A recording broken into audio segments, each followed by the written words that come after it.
Meet Jose Carlos. He's just over a year. He's so smiley and cute, totally on the move, and you would never know, looking at him right now, the pain he endures every single day. As a baby, his mom, Cynthia, knew something was wrong. She took him to the doctor, but was told it was just colic. But it wasn't. His intestine twisted and ultimately burst, causing him to need colostomy bags. Once his intestine grows back, he'll be able to get a surgery to reconnect it. In the meantime, she changes the area twice a day, and this is what happens.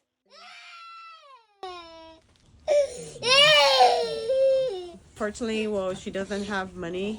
Here in Mexico, buying bags are very expensive. Not only are they expensive, but sometimes infant bags are really hard to find.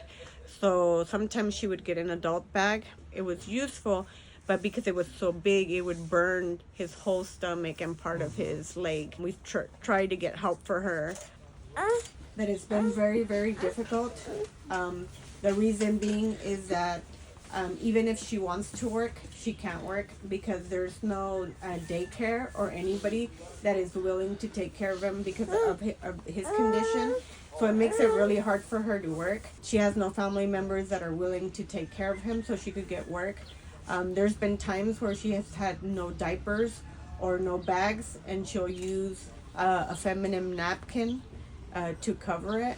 So it's been really frustrating to be in this situation. And it's not the issue that she doesn't want to work. It's just, where will she leave him? At other points, what she's done is that she has put a towel because she can't find the resources. These are pediatric colostomy bags, which are very hard to find in Tijuana. And so we're able to buy them on the U.S. side and give them to the family so that he has clean colostomy bags and hopefully keeps infections away. And you guys fundraise to get the money for this? Private donations? Private donations, and yes, we do with Hope Beyond Borders, which is an arm of Circle of Concern. So, yeah, and hopefully we can keep doing this until Jose can get a surgery. She had to dump out the bag and dump it out and put it back, or it was hurting her to know that it was burning her son's skin, but she had no choice. So she would dump the bag, clean it, and glue it back on. So she's saying that now she has peace knowing that he has what he needs. They don't have everything, but at least knowing that he doesn't cry as much as he used to. In addition to needing medical supplies and basic needs, the family needs a home. Right now they have temporary housing next to her mother's house, and it's very minimal and not the best conditions. Her mother's house, also minimal, but there's an area that can be transformed into a one-bedroom studio.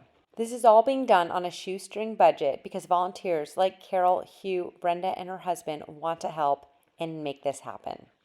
We can only make the difference in one life at a time. And this is one of those projects that it will change, but it's going to change a family, and which means it's going to change their family, which means, it's endless how making a difference in one life can be. So if you want to help Jose Carlos and his family, consider donating any amount. It will make such a difference.